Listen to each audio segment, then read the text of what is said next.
The untouchable True School Sports Empire proudly presents something the boxing game's been missing.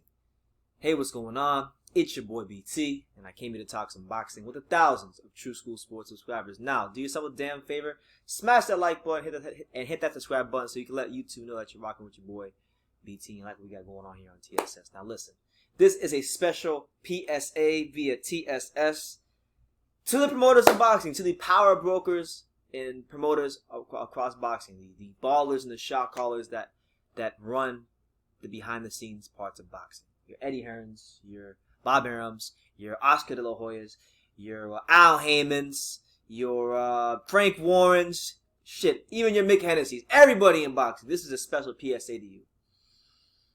As promoters, as power brokers, as the shot callers in boxing, it's time to put up or shut up. It's time to put up or shut up, man. It really is. It really is, because boxing, in my humble opinion, is the best sport in the world. It's not even close. It's the best sport in the world.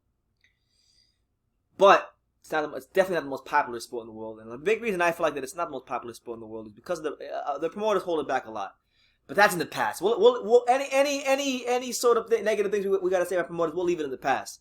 This COVID-19, this coronavirus, I think is offering boxing a unique opportunity to stake its claim back in the sports market, sports landscape. I know in places like the UK, it's already a big part of the sports landscape. It's a big part of the country, but I'm talking more from the American perspective. I'm talking about here in America.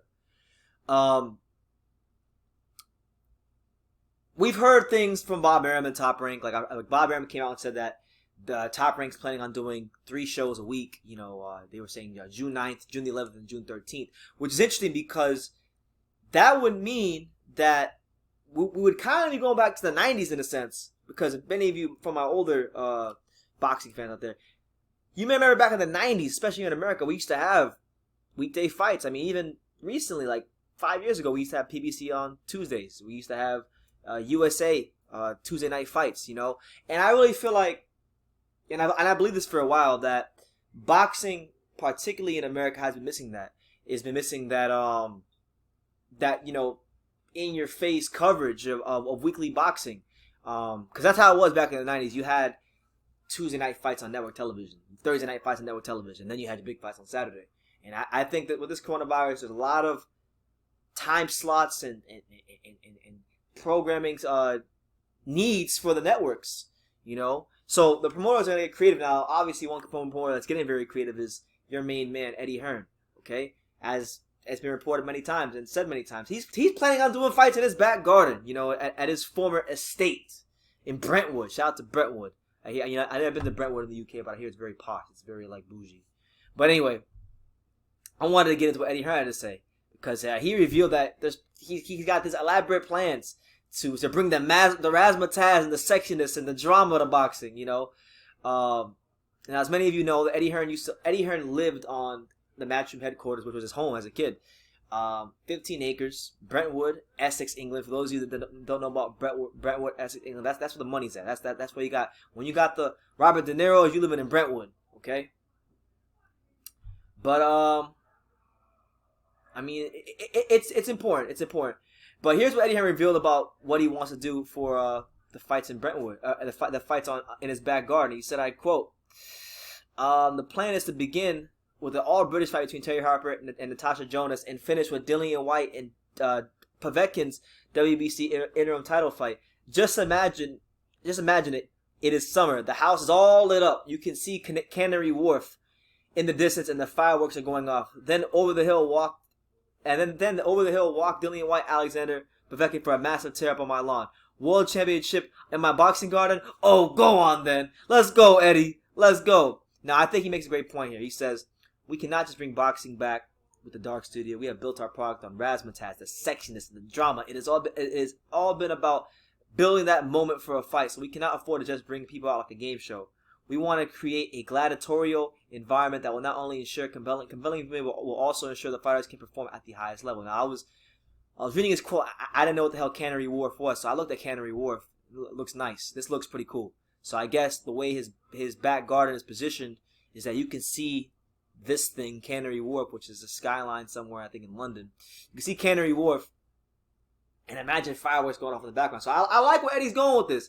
Eddie Hearn is he's on the right track. He's on the right track. He's taking the negatives from the coronavirus, and he's taking the fact that we can't have boxing in arenas and stadiums. And he said, you know what? Let's get creative. Let's think outside the box. And this is the type of shit I'm talking about.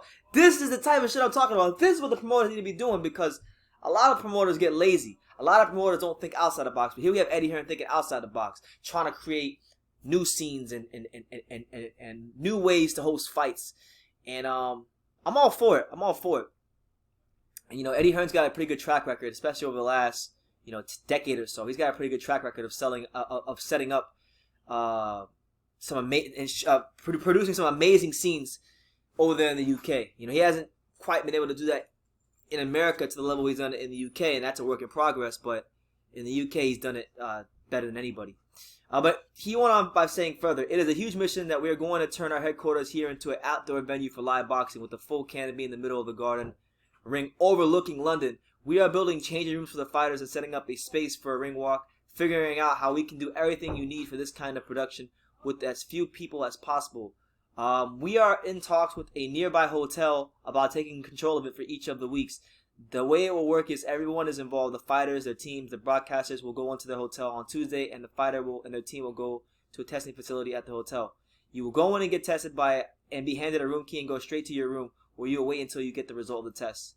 And that's pretty much it. But listen, I like the track Eddie Hearn is on, and I think this is where a guy like Eddie Hearn will shine. This is where a guy like him will shine. This is why I think Eddie Hearn is really going to set himself apart from a lot of the other promoters in boxing, because Bob Arum, PBC, Al Heyman, and a lot of other promoters, they don't have the imagination, the creativity, or the out of the box thinking that Eddie Hearn has. Eddie Hearn has shown in the past, for good, bad, or indifferent, he thinks outside the box.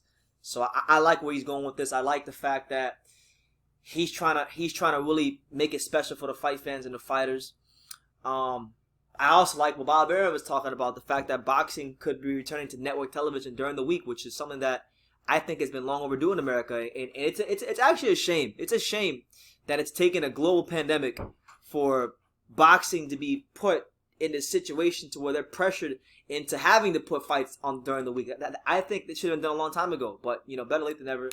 But this is just a public service announcement to all the boxing promoters and anybody with some sort of influence in boxing, that you have a unique opportunity to really push the sport forward, because a lot of other sports like the Premier League and the NFL and the NBA and hockey, all these sports are going to take a lot longer to get started up than boxing.